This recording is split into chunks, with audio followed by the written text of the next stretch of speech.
காலை நேர பிரதான செய்திகளின் ஊடாக நர்மதா சிறில் முதலில் தலைப்பு செய்திகள். காங்கேசன்துறை முதல் கற்பட்டி வரையிலான கடற்பரப்பில் பலத்த காற்று கடற்தொழிலாளர்களுக்கு அவசர எச்சரிக்கை. நாட்டில் அதிகரித்து செல்லும் டெங்கு நோயாளர்களின் எண்ணிக்கை. பிரான்ஸ் பொது தமிழ் தேர்வு 2026 தேர்வர்களுக்கு வாழ்த்து தெரிவித்த பிரான்ஸ் தொடருந்து சேவை. இனி விரிவான செய்திகள்.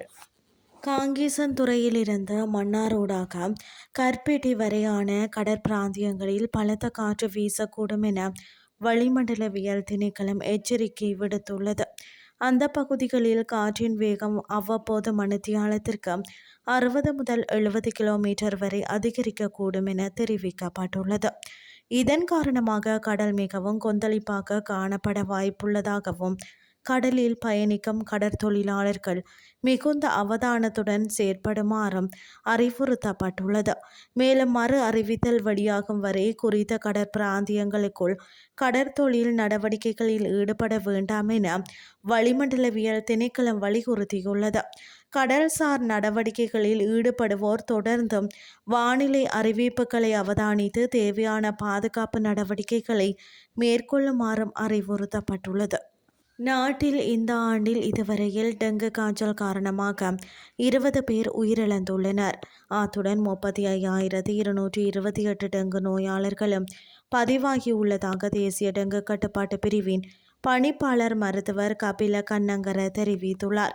கொழும்பில் நடைபெற்ற ஊடகவியலாளர் சந்திப்பில் கலந்து கொண்ட போதே அவர் இதனை குறிப்பிட்டார்.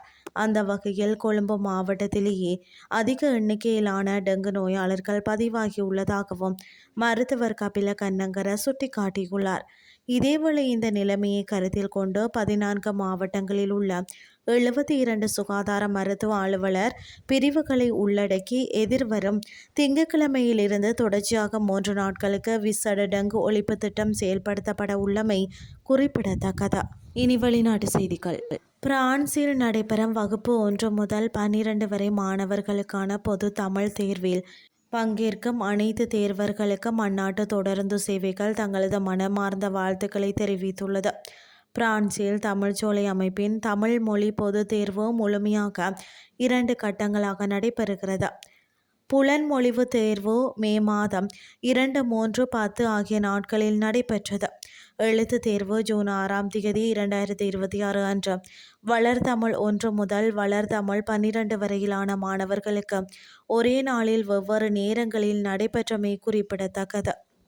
இத்துடன் செய்திகள் யாவும் நிறைவடைகின்றது. அடுத்த இரவு 8:30 எதிர்பாருங்கள். நன்றி.